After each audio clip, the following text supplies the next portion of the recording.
Sir इसमें जो PTI का मौक़िफ़ है उसको कितनी तक़वियत मिल रही है कि जी हम तो चलो आपने कह दिया कि हम सीरियस नहीं थे, हमने तो अपनी वजह बता दी, हुकूमत भी सीरियस नहीं थी। अगर हुकूमत सीरियस होती तो वो बंदोबस्त कर लेती अब ये ये खान साहब को बुलाने के लिए कि जी वो आ जाते। अगर हुकूमत चाहती थी कि आप शरीक ना हो, इसमें गोया इसका फ़ायदा था हुकूमत का कि आप ना शरीक होते, ताकि हुकूमत लोगों के सामने ये कहे कि ये सीरियस नहीं है, तो आपने फिर हुकूमत को कामयाब कर दी। अगर हुकूमत ये चाहती थी कि पीटीआई ना आए तो पीटीआई फिर नहीं गई, तो फिर हुकूमत के विकेट पे खेल गई।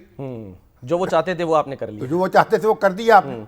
इसका मतलब है हुकूमत समझ रही थी ना, अगर जो जमात शरीक नहीं होगी उसको डैमेज होगा, उसको नुकसान होगा, क्योंकि जो तकाजा है सियासत का भी और कौमी मफाद का भी, सही कि जब भी कोई इस तरह की सूरत हाल पैदा हो और सब लोग मिल के बैठे। अब अगरचे इमरान खान साहब तो जब वजीर आजम थे उस वक्त भी बैठते नहीं थे अपोजिशन के साथ। जब वो इंडिया ने अटैक किया है तो उसका जवाब दिया गया, वो अभिनंदन का जो वाक़या हुआ 27 फरवरी, उस वक्त भी वो तो कभी नहीं आए थे मीटिंग में, और वो अपोजिशन आई और फौजी हुकाम भी आए, लेकिन उन्होंने बताते खुद शिरकत नहीं कि उन्होंने कहा मैं इन चोरों के साथ जो है वो नहीं बैठा। नहीं, यही मतलब मौका ये अपनाया गया ना उस वक्त। मतलब ये कोई अच्छा तासुर उस वक्त भी नहीं गया था और आज भी नहीं गया।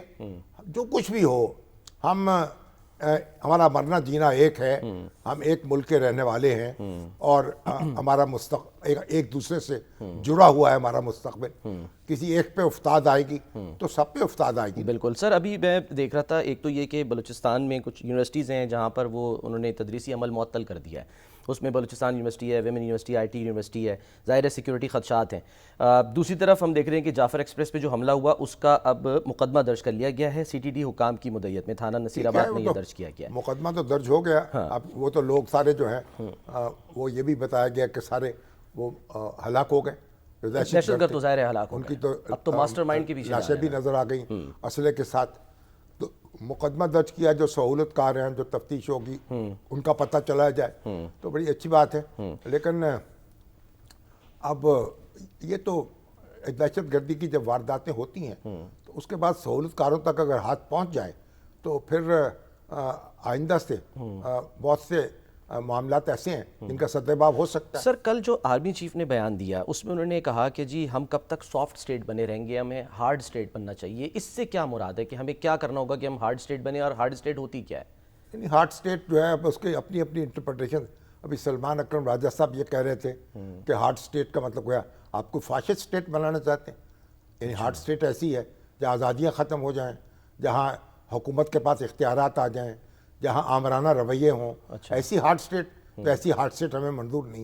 लेकिन मेरा ख्याल है कि आर्मी चीफ का मतलब ये था कि हार्ड स्टेट ऐसी बनाएंगे कि लोहे की तरह हो, कोई उस पर हमलावर ना हो सके, और कोई हमलावर हो तो उसके दांत खट्टे हों और वो उसकी तरफ को आंख उठा के ना देख सके। यानी ये हार्ड स्टेट है। और सर दहशत गर्दी की डेफिनेशन भी क्लियर हो, पता हो कि ये दहशत गर्दी है, उज़र पेश न किए जाएं, अपोलोजेटिक रवैया कि जी नहीं महरूमियाँ हैं, ये हैं, ये भी तो कोई कबूल नहीं करता ना। किसी महरूमी का ये मतलब नहीं है। महरूमी का मतलब है आप अपनी आवाज़ उठाएं आइन के दायरे में, कानून के दायरे में, और इसी को तस्लीम करते हैं। आप अगर आवाज़ उठा के तो आप क्या बंदूक उठाते हैं तो फिर तो उसको तो कोई बर्दाश्त नहीं किया जा सकता। जो भी रियासत है, जदीद रियासत का तस्वुर ये है कि जो तशद्दुद है उस पर इजारादारी होगी रियासत की।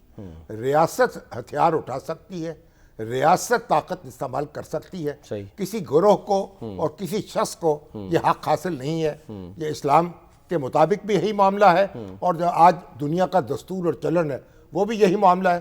तो इस तरह कोई किसी शख्स को ये दावा करने का हक ना उसका तस्लीम किया जाएगा कि वो कहेगा जनाब मुझे तो ये मेरा रास्ता रोक लिया गया, मेरे घर पे चोरी हो गई है तो मैं पुलिस वाले जो उसकी चौकी को उड़ा दूँ जाके, उन्होंने हिफाजत क्यों नहीं की।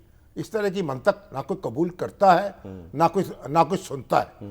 और जो आदमी बंदूक उठाएगा, जो गिरोह बंदूक उठाएगा उसका मुकाबला किया जाएगा और उसके दांत खट्टे किए जाएंगे।